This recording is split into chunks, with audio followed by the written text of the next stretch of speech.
Well, today's radio, which you may not have seen before, is the Eurocomm DX40, which clearly is a Binatone Route 66. But which version is the big question? A few weeks ago we did the Eurocomm whatever 40, and I said to you that I went over to Zycomm in Derbyshire and they denied all knowledge of having done any CBs, but I knew they'd done two. And this is the other one.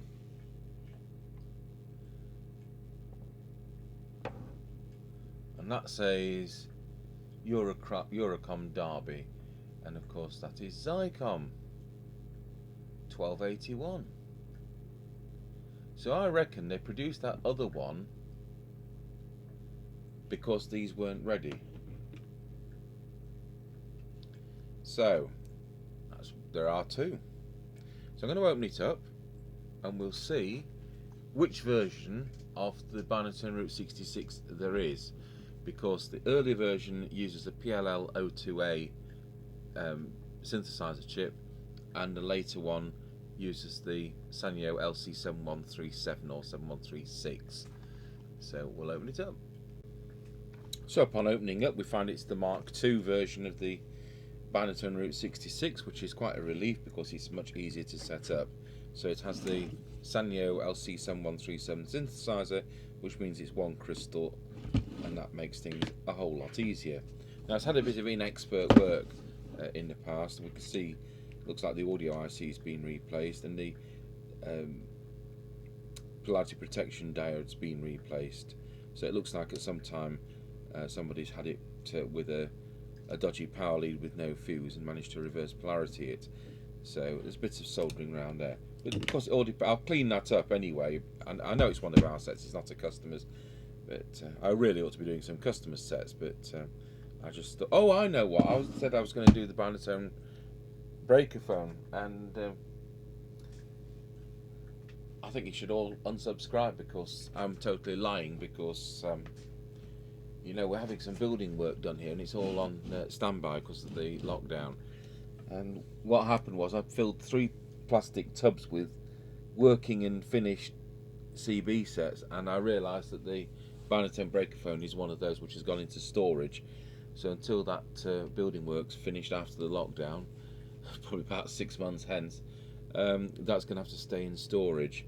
So it's got, I thought we'd done videos on all the sets which had been sorted, and the reason I thought I'd got one is from this position I can see a box on one of the shelves and it's Binatone, and it turns out it's a Route 66. I thought it was a new one in a box, or a one we'd bought in a box, so that's what my excuse is. But in looking for it, I did find our Realistic 3000 base, our original one. And the other thing I found, which will be of interest to you, is the Magpie Autoscan 5000. Now, I remember when I bought that the channels don't change on it, and it's done through some CMOS logic gates. So what I've just done is to order some. I've ordered every possible microchip it could be, and that way, when I get it on the bench, hopefully we can sort it out. It came without a mic, but I'd got a Magpie mic lurking, which had come in a box of tat at some other time, although I did have to put a different plug on. So I know I did that, and that was where we left it, because I know it wasn't changing channel. So back to the Eurocomm DX40, and what I'll do is to dig out the service manual for the Binatone Route 66 Mark II. Okay, so wind forward about 4 hours, and I've had to print myself off a Binatone Route 66 service manual. I don't know why there isn't one in the Binatone Route 66 file, but there isn't, so I printed one off. Luckily I'd scanned it, so it's a very good manual, one of the best, and it covers both versions of this and the pinouts for the different chips, so voltage charts, and then the circuit diagrams and layouts for both the versions of the Route 66. So we'll be going through that shortly. I've dug out the thing's original file, and we've got a circuit will have come out of the Route 66 manual, and there's our original report on it from 1982, I would think. At the time we bought our brand new sample for 20 quid. Oh, July 1985 we bought that, so it must have been some clearance.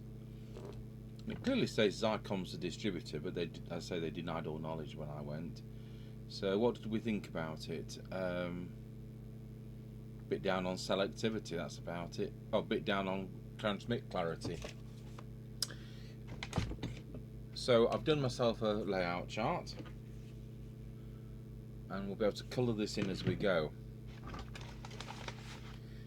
In their infinite wisdom, it says receive, transmit, phase lock loop. Well, to my mind, that's a bizarre way around, because you need to make sure the phase lock loop is set up first. So that's exactly what we're going to do right now, and it concentrates. Hang on a minute though. Which version does it relate to?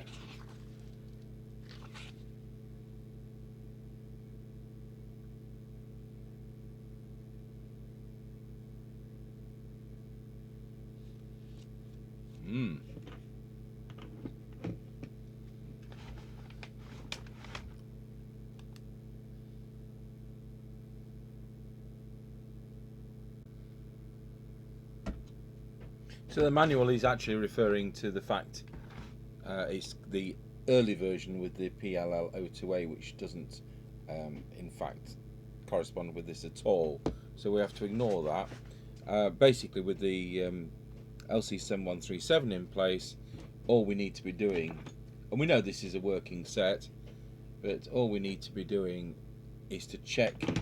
I've put the meter on. It's a floating chassis, so I've got the earth to negative to a coil can, and check pin 14, which is the lock.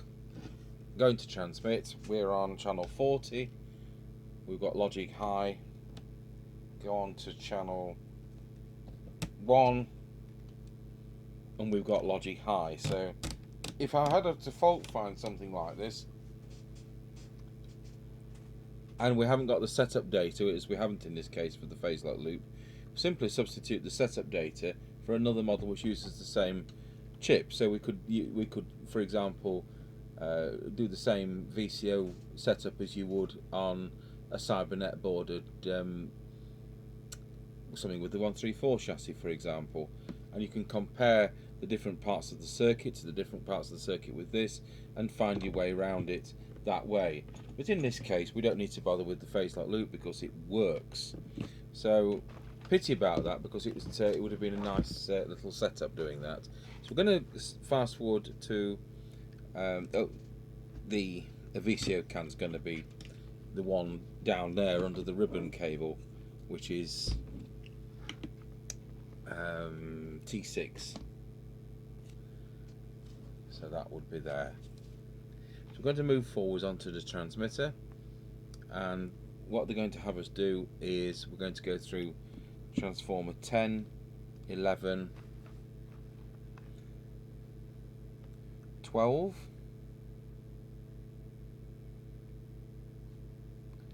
when I can find 12 we'll come back to that, 13 and 14, L5 and L6. Now, is this another situation where not everything in here is relevant? No, it's not, is it?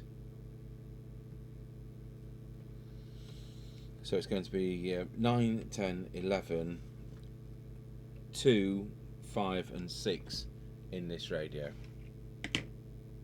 So I'll get the camera 2 onto the test instrument, and then we can have a look at the power. I just keyed it up, and I think it was 3.1 watt.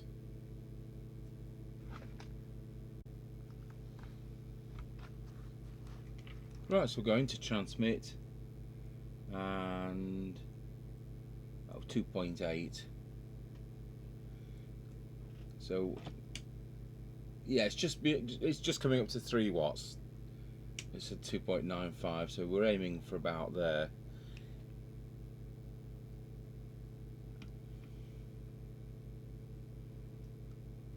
So that's brought it up a fraction.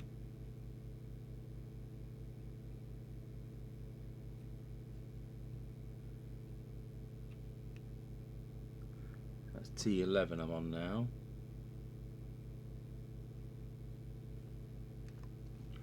And then we move on to L2. It's got a slightly broken core on this.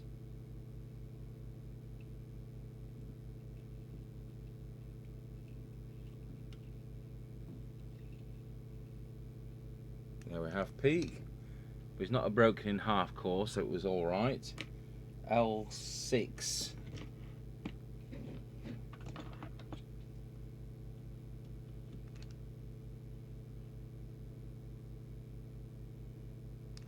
And sorry, that was L5, and this is L6.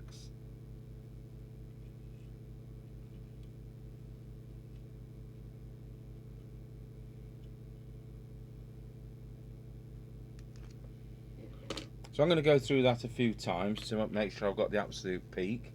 At the moment we're at 3.1.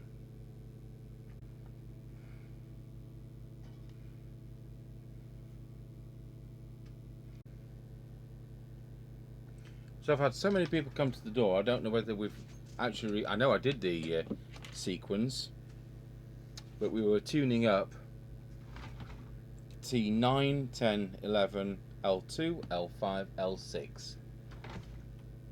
So it's 9, 10, 11, L2, L5 and L6. And we've got 3.4 watts. That's the maximum I can persuade it to do. So we will now move on.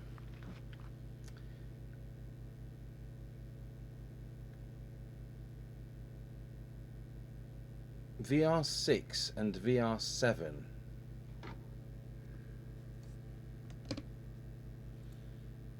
VR6 and VR7 set for maximum indication on RF output power meter.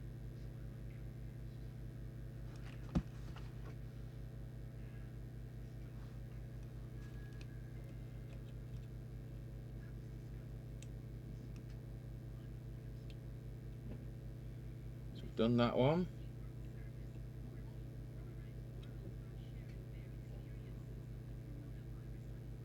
So basically, the one to the right, VR6,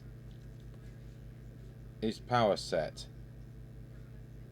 So VR4 is the preset for the meter. So VR4.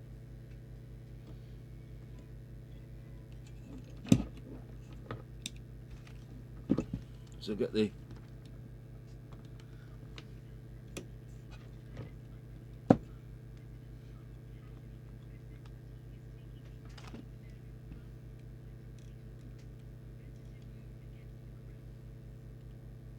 yes, that's definitely correct.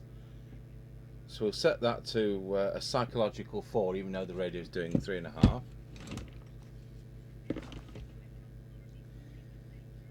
And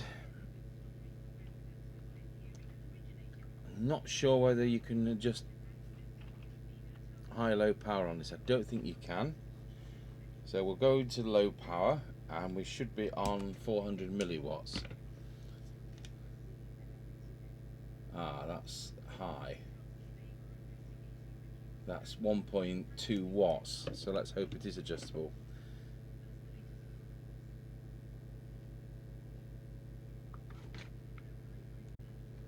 Well, this manual's a bit gobbledygook. It turns out that VR7 is in fact the low power adjustment, and as I've already covered, the power meter is VR4. So as you can see now, we've got 0.4 of a watt in low power mode, and in high power mode we've got just over the 3 as we've set. So I'm now going to do the deviation.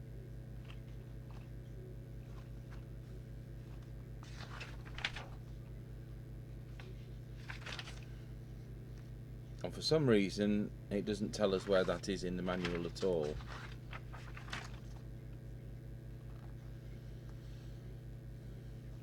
So without starting to work it out from the circuit diagram,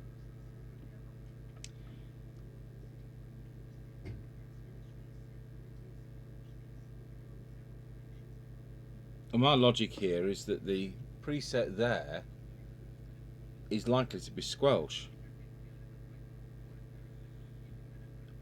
So I think it's a toss-up between those two. And then we've got one at the back. Is that could be it? It's all very it's a long time since I did a Binatone Route. I could have watched my own video.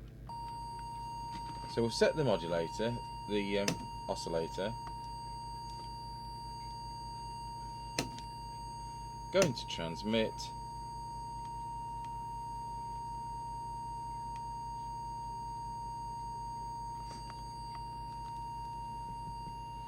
I'll tell you what, I'm going to go for that one right at the back.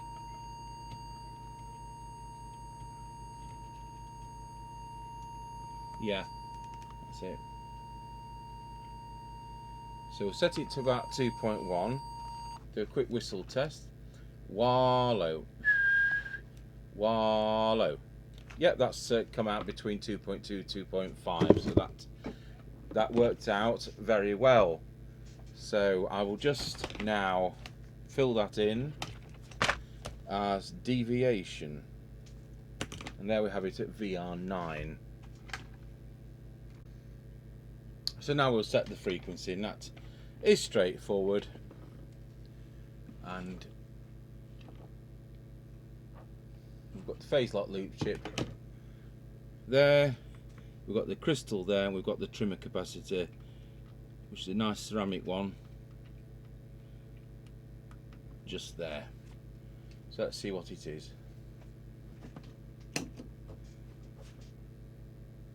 Oh, it's nearly spot on, that, isn't it? 2779125. Just see whether we can. No. Well, that was a bit of a fluke.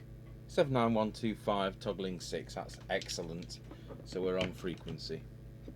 So that has concluded the transmit side, and that takes us now over to receive, and hopefully the manual will not be lying. I mean, it looks on the face of it a really comprehensive, good manual, but it's they kind of didn't alter their what they wrote between the Mark 1 and the Mark 2 version.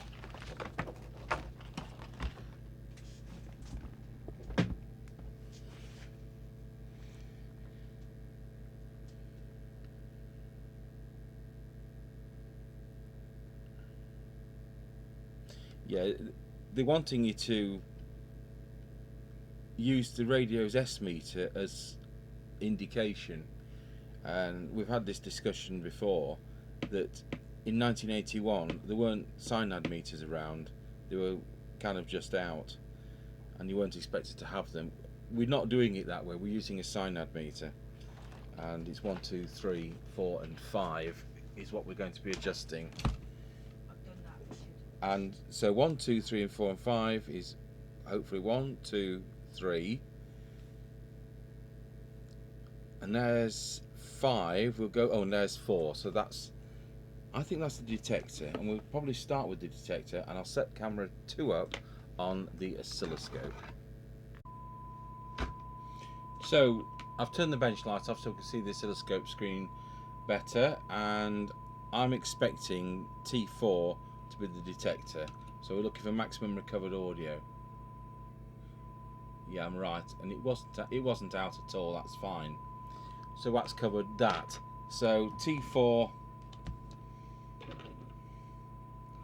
can't even find the pen now.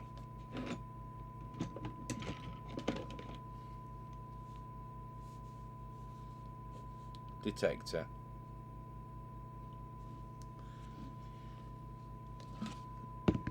So that's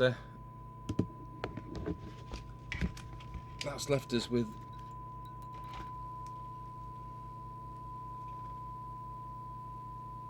1, 2, 3,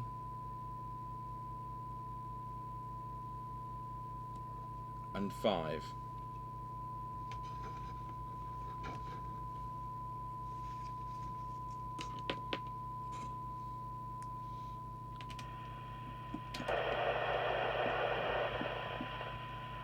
So I'm just picking up 0.3 of a microvolt there for 12 decibel cyanide, and I'll pop the camera onto that meter and see if we can improve on that. It's not too bad, but I'm sure we can improve on it.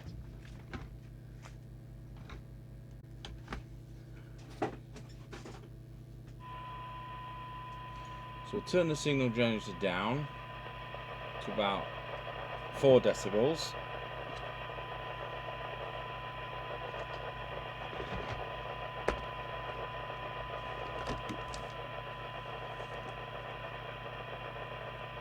One, no improvement. 2, broken. 3, slight improvement. 5, no improvement. So we need to address the broken one, number 2.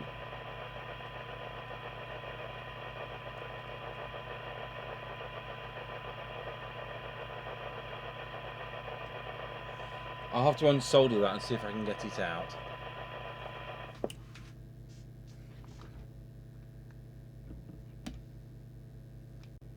So this broken coil, unlike the one yesterday, you can get to the other side of it. So we should be able to remove it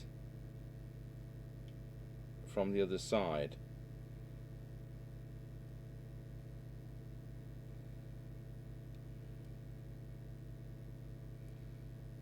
Unless it's really, really cracked, we can just put it back in the other way around.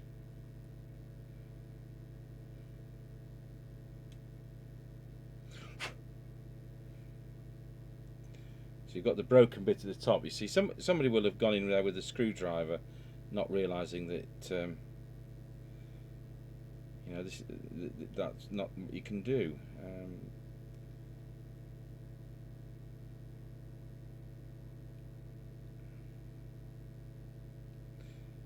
There we go. Just put that to just a bit proud from the top and solder that back in.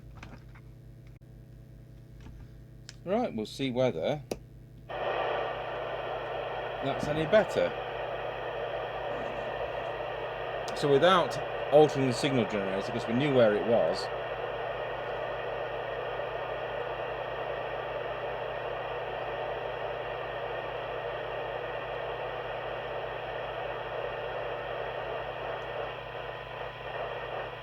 there we go.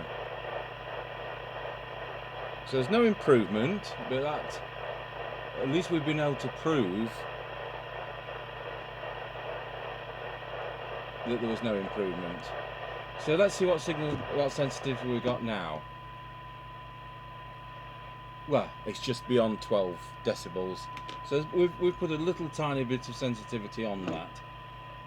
So but that's about where we are with it. So VR2, we are assured, is the signal meter. So there's 1. There's 3.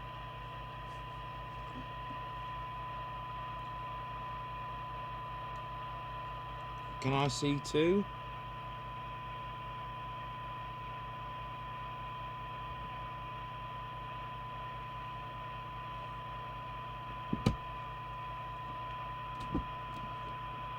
Well, that's the one which I would have expected to be the squelch. So we'll set a S9 signal on the test set. So there we are, that's S9, and we will lose that camera, and let's just see what the meter reads. It reads about bang on the money, 9. But to adjust it, it's VR2, and VR2 either doesn't do that function because the manual is lying. VR2 doesn't do that function, which leaves us with VR1 and VR3. So, to be honest, VR3 is where you'd expect the meter one to be, and it is. So the meter's lying and it's VR3. The meter's lying, the manual's lying. So it's S meter. Right, I'm going to go and do another task, so I'll take a break and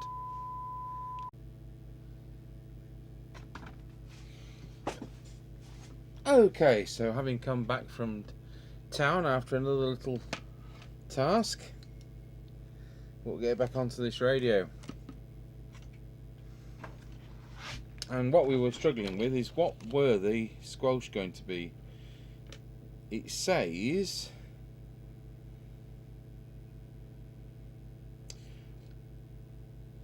set the squelch to minimum.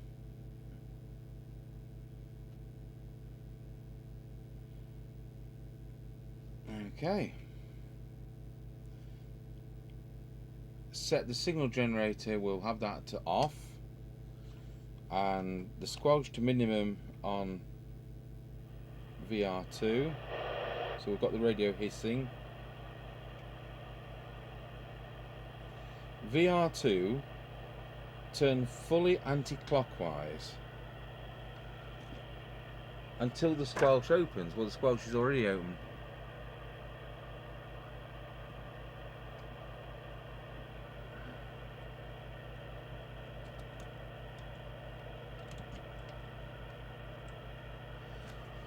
Okay, so I've done that.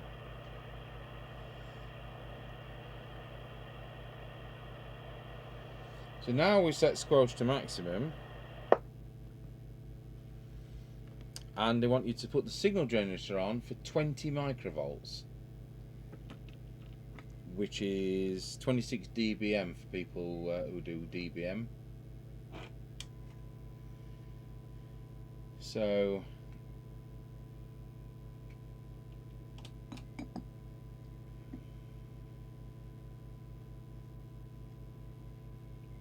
$26,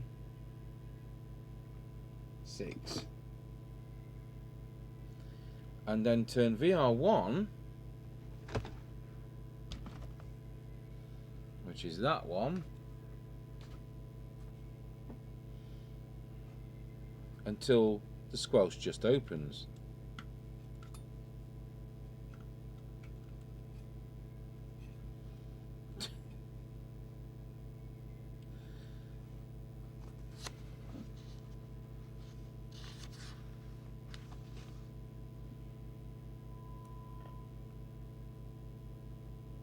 Right. Well, that didn't work.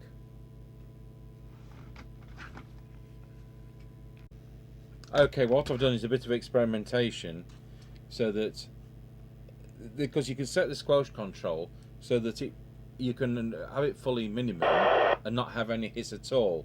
So that's kind of controlled by that. So the kind of sensitivity end is that preset, and how strong the squelch is that preset. So I've come to a compromise. So let's see how that is. So that's no squelch. Set it to threshold. So I've got the signal generator off. Switch the signal generator on. It's at 0.3 of a microvolt.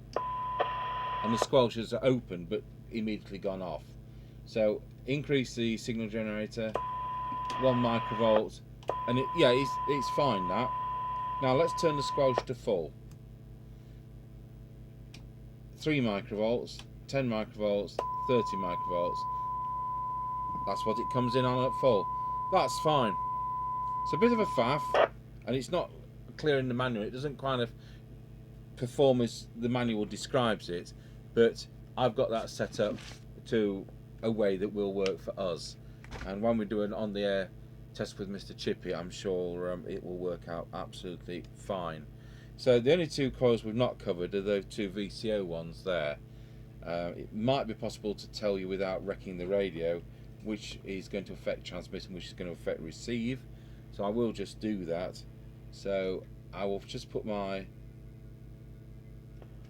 tool in that one when transmitting, and it's gone. It went off transmit with the right hand one.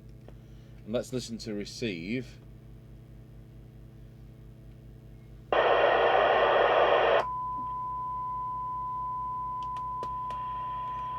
And I'll put the tool in the left hand one, and that's affected receive. So if you are struggling with the VCO, that's TX VCO and that's RX VCO. So I'll just go and colour these in like a little 7-year-old.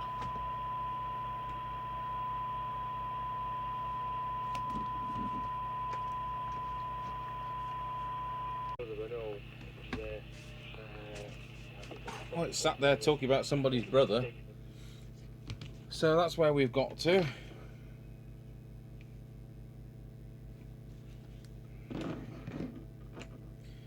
So frequency, these VCO, transmit was T11, L2, L5, L6. Low power, power set, power meter.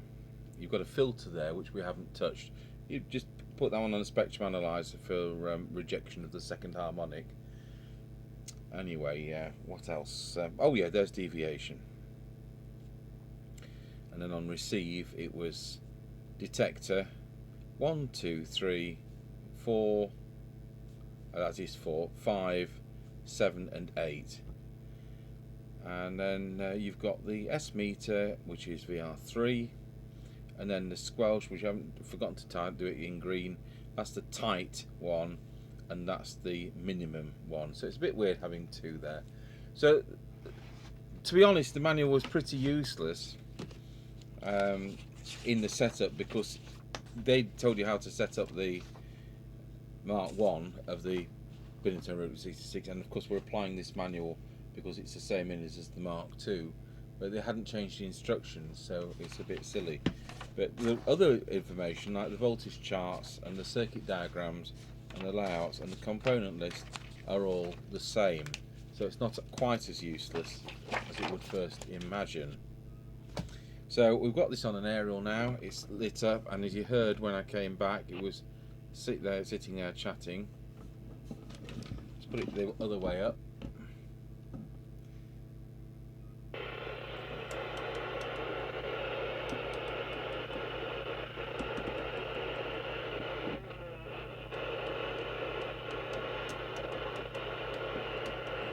We all used for the 5D aerials in the last old DV27s.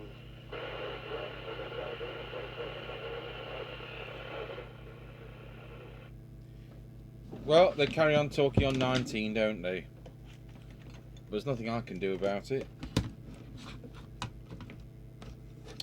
So we'll do an on-the-air test later on. We'll get Mr. Chippie on that. And yeah, it's the same as a Binatone Route 66 Mark II. But there you have it, the Eurocomm DX40 from Zycomm in Derbyshire, which, as I've said before, they denied ever having any involvement with, which I never did work out. So do another video later on. Thank you for watching this one.